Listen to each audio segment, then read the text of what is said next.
ब्रह्मा गुरु विष्णु गुरुदेव महेश्वरं गुरु साक्षात् परम ब्रह्म तस्मै श्री गुरुवे नमः। नमस्कार। आजकेर विषय हलो आयुरेखार बयस भाग और हाथेर तीनटी प्रधान रेखा आयुरेखा, हृदय रेखा और शिरोरेखा। এই হাতটিতে হাতের যে তিনটি প্রধান রেখা আছে আয়ুরেখা, হৃদয় রেখা ও শিরোরেখা দেখানো হয়েছে। ছবিটিতে যে রেখাটি বৃহস্পতি, মঙ্গল বা দুটি স্থানে কাছাকাছি অংশ থেকে উৎপন্ন হয়ে অর্ধচন্দ্রাকারে বাঁক নিয়ে মণিবন্ধে নেমে এসেছে সেটা হচ্ছে আয়ুরেখা। এইটা যে রেখাটি সাধারণত বুধের ক্ষেত্র থেকে উৎপন্ন হয়ে বৃহস্পতির ক্ষেত্রে চলে যায় তাকে হৃদয় রেখা বলে। এইটা হচ্ছে হৃদয় রেখা।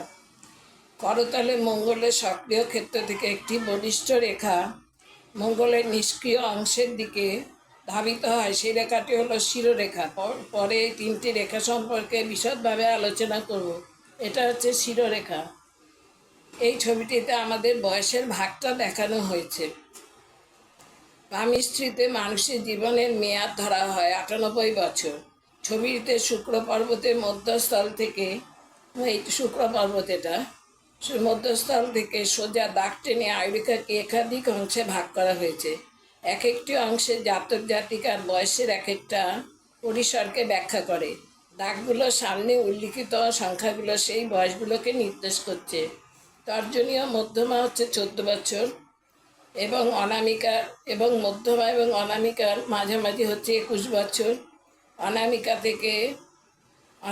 থেকে কনিষ্ঠার আগ পর্যন্ত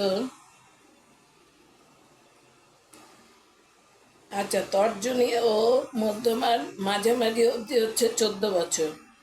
মধ্যমা থেকে অনামিকা পর্যন্ত হচ্ছে 21 বছর।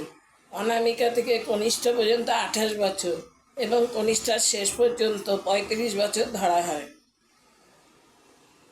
শিরোরেখার নিচে শুক্র পর্বত থেকে যে সোজা রেখাটি এসছে, ওখানে যে সোজা রেখাটি চন্দ্র পর্বতে এসে মিশেছে সেখানে হচ্ছে 49 বছর।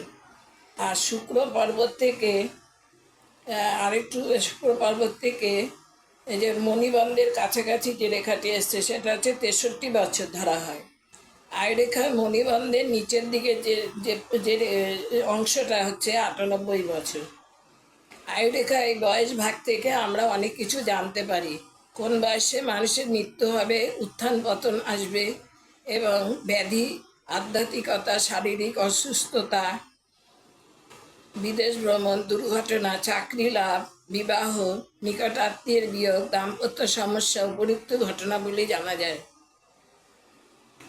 তা অভিজ্ঞ জ্যোতিষবর্গ বয়সের স্থানগুলোকে আরও ছোট ছোট করে বিভাজন করে ওনারা নির্দেশ করে। আমাদের মনে রাখা দরকার জীবন অনিত্য এবং জীবনে মৃত্যুই হলো শাশ্বত সত্য। তাই জীবনের কোনো বাকি যদি বাধার সম্মুখীন হতেই হয় তবে ভয় না পেয়ে কোনো অভিজ্ঞ জ্যোতিষীকে দিয়ে জন্মকুণ্ডলী বা হস্তরেখা বিচার করানো এবং তার পরামর্শ মতো চলা উচিত।